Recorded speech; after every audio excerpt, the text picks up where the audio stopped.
And now, our story continues. Pop Walters was in an easier frame of mind this morning after his first disquieting reaction to Leroy Duval's proposition. Inwardly, he hadn't been too sure that Sheriff Ellis was completely deceived as to Pop's pretended innocence of the bootlegging charge. And Duval's offer had been tempting. It was a lot of money, and if he could believe his partner, confessing to the bootlegging would mean serving only a short time before being paroled. But the memory of a penitentiary was still fresh enough in Pop's mind that it curbed his interest in possessing even so large an amount of cash. This morning, he was behind the soda fountain in his small sweet shop, getting the place ready for the expected noontime rush of high school youngsters. The prospect of renewed business with the start of the school term accounted for his good humor. Besides, he thought, Sheriff Ellis had nothing on him, and without proof, what could he do? But Pop's mood changed quickly as he heard the door open, looked up to see the mild-mannered sheriff entering. Morning, Walters. Morning. What do you want? Me? Nothing special. Just stopped in for a neighborly visit. Neighborly, huh? Don't strike me you've been so neighborly up to now, Sheriff. If you're thinking about that raid, Walters, well, those things happen. But they don't need to throw a man, not when he's innocent. And I reckon you've got a clear conscience, haven't you? Why not? You looked my place over. You didn't find anything? That's what I mean. You got a clean bill of health. How's business? I ain't complaining. Ought to be picking up now that school started. You get a big play from the kids, don't you? Sure. I give them what they want. Yes, sir, you got a nice little place here. It's right handy to the school. Makes a good spot for the kids to hang out. I don't know why it is you always find them around the sweet store. You ought to be doing all right. As a matter of fact, it reminds me of a place we used to have back in Quanah, Texas, when I was a kid. The old fellow who run the place made the best butterscotch sundaes I ever tasted. Butterscotch? Yes, sir. I was always partial to butterscotch. Well, seeing as how this is a neighborly visit, Sheriff, I'll make you one. Oh, fine. Of course, that's a little tame for a grown man. You wouldn't have anything stronger, would you? Now, look here, Sheriff. Oh, take it easy, Walters. I was just kidding. Yeah, I ain't so sure about that. Seems to me you're insinuating something you got no business to, considering the way that raid turned out.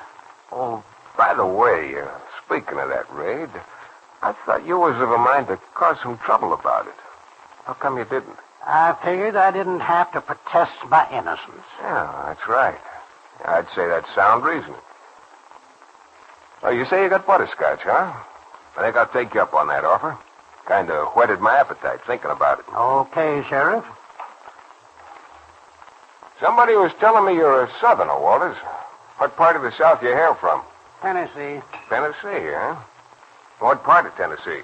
Oh, Nashville, Memphis, Jackson, Knoxville, all over. Oh, I see. You ever been in Chattanooga? Yeah, I've been there. I never been in Tennessee myself. I used to know a fella from down that way, though. Kind of a ladies' man. He never would talk about it much, but I always figured one of his lady friends gave him some trouble back there. You're a widower yourself, ain't you, Walters? That's right. There you are, Sheriff. Say, now. That's what I call an appetizing dish. Mm-hmm. Oh, it's mighty tasty, too. Yes, sir, I always wanted to take a trip down through the South. Maybe a boat trip on the old Mississippi. I guess you've traveled a lot, haven't you, Walters? Me? What makes you think so? Oh, I don't know. You look like a man that's been around. Hey, take me now. I never was out of Texas until I was a grown man. And then just to move up here. Oh, it's a fine state, though. You ever been there? Dallas, Waco, San Antonio? Yeah, I've been there. I always figured I'd go back, but never did. My mother's sister was living here when she died a good many years ago. She left me a house and a little money. I come up here to take care of things. And I met Lucy. That's my wife. Instead of selling the house, we got married and moved into it. Seems to me you said your wife's name was Lucy, too, Walters. I don't recall saying what her name was, Sheriff. Huh? Oh, that's funny. I wonder what gave me that idea. Well, I never regretted settling down here, though. It's a nice, comfortable town. Lucy's been a mighty good wife. Like the fella says, you can't beat a good wife. Especially if she's bigger than you are. How about that, Walters? Yeah. I reckon that's right, all right, Sheriff. It ain't a good idea to try it, anyway. Take a man like you, though, Walters. A man that's been around, seen a lot of the country. How come you to settle down in a little place like Elkhorn City? Well, what's so funny about that? Kind of cramps your style, don't it? What do you mean? Well, when a man gets your age, a widower, and a mighty handsome fella to boot, he ought to be looking around for a little nest egg. Maybe a widow with a little money. Something that'd keep him from having to work through his declining years. Look here, Sheriff. Come out with it. What are you getting at? What could I be getting at? Don't kid me. You coppers are all alike. You don't go around throwing a lot of questions unless you got some reason. You sound like you know something about the routine, Walters. Well, I wasn't born yesterday. But if you think you can pin anything on me, you're crazy. Well, maybe I'm crazy. I don't know. Seems to me you got into a little trouble back there in Chattanooga some time ago. You wouldn't know anything about Lucy Hopkins, would you, Walters? She was a widow with a little money. That is, she had a little money until she married a fella named George Engelman. Yeah? What about it? Well, nothing special. Except this Engelman fella forgot to mention to her he already had a wife at the time. Under a different name. Name was Stanley Walters. Pretty smart, ain't you? Smarter than you think, maybe. And there was a little something that happened in St. Joe that you might remember. A quick money scheme that landed you in Leavenworth for a couple of years. Or would you like to forget it, Walters? Where'd you get this information? Well, I ain't been many places, but as sheriff of this town, I know my way around. Of course, my report's not complete yet, but I'm still working on it. Yeah, that's the way with you guys. The minute you find out a man has a record, you don't give him a break. Right away, you look for something to pin on him. You won't get anything pinned on you here that you ain't guilty of, Walters. But you're the best judge of whether you got it coming or not. That Scanlon kid, he says you're the one that hired him to handle the liquor. I told you why he tried to get me mixed up in it. He had a grudge against me, that's all. Maybe so. I ain't saying he's right or you're wrong. But I aim to find out. My word's as good as his. Not if you're lying, it ain't. Now, I keep an open mind, Walters.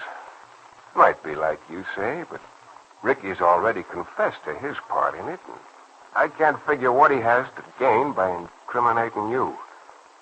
So all I can say is, if you're not guilty, you've got nothing to worry about. Well, I'm not worried. You don't say that very convincing, Walters. Okay, go ahead and try to pin it on me. Let's see how far you'll get. You searched my place once and didn't find anything, and you can search it 100 times and won't. You can't do a thing without proof. Yeah, that's right, Walters. But the thing I'm most interested in is cleaning up this whiskey selling here in Elkhorn City, and it don't make much difference how it's done. Maybe I can stop it without ever having proof that you're behind it. What do you mean? Maybe I can find something else to grab you on. That bigamy charge in Chattanooga and that St. Joe deal, they've been squared up. You can't do a thing about them. Sure, those are squared up. But I hope I don't get any worse reports on you, Walters. Because if I do, I'll be back quicker than you can holler Jack Robinson. And just between us, I got a good hunch that Ricky Scanlon told us the truth. As Pop Walters glared at the affable, mild-appearing sheriff, he felt a growing uneasiness. If Ellis had already started checking into his past, it could mean that Pop was finished in Elkhorn City. How long would it take the persistent sheriff to learn there were still a couple of uncleared charges against him? What solution, if any, would Duval have? Pop knew he would have to talk to his partner at once. But Pop Walters doesn't realize that it is Leroy Duval who, with Jonathan Smith, is responsible for the sheriff's visit.